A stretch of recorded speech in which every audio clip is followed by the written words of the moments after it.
First ஸ்டவ்வை பற்ற வச்சுக்கோங்க. தவா வந்து ஹை ஃப்ளேமில் இருக்கட்டும். கொஞ்சம் ஹீட் ஆகிட்டோடனே கை வச்சு பாருங்கள் அந்த தவா ஹீட் ஆகிடுச்சான்னு.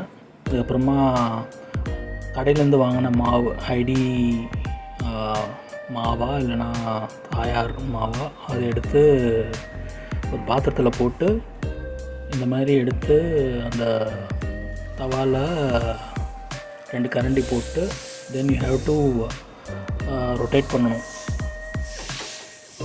ஒரு பெரிய ரவுண்டு ஷேப்பில் ரொட்டேட் பண்ணணும். ஸோ அதை ரொட்டேட் பண்ணிவிட்டு make sure it is thin. Then oil கடலை எண்ணெய் 2 ஸ்பூன் எடுத்து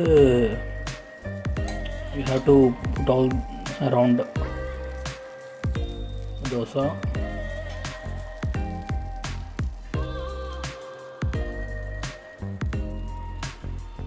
ஸோ ஒரு ஃபியூ செகண்ட்ஸ் கொஞ்சம் வெயிட் பண்ணணும்.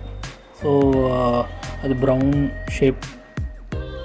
கலர் ஆகிற வரைக்கும் அது சைட்லேயே தெரியும் ப்ரௌன் ஆகுதா இல்லையான்னு. ஸோ பேஸ்ட் ஆன் த சைடோட கலர் வச்சு we can judge whether the lower part of dosa is brown or it has attained that roasted color. So once அந்த ஷேப் அந்த கலர் வந்துடுச்சுன்னா ஆல் சைட்ஸ் வந்து யூ ஹேவ் டு லூஸ் பண்ணிவிடுங்க.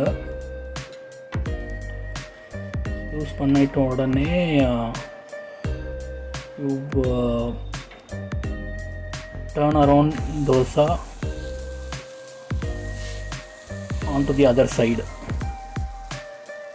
So பார்த்தீங்களா இப்போது எவ்வளோ ஒரு தோசை அந்த கலருக்கு வந்துடுச்சு. ஸோ ஒரு ஃபியூ செகண்ட்ஸ்க்கு அப்புறம் தோசை எடுத்துடலாம். மேக் ஷுவர் டு சுவிட்ச் ஆஃப் தி ஸ்டவ்.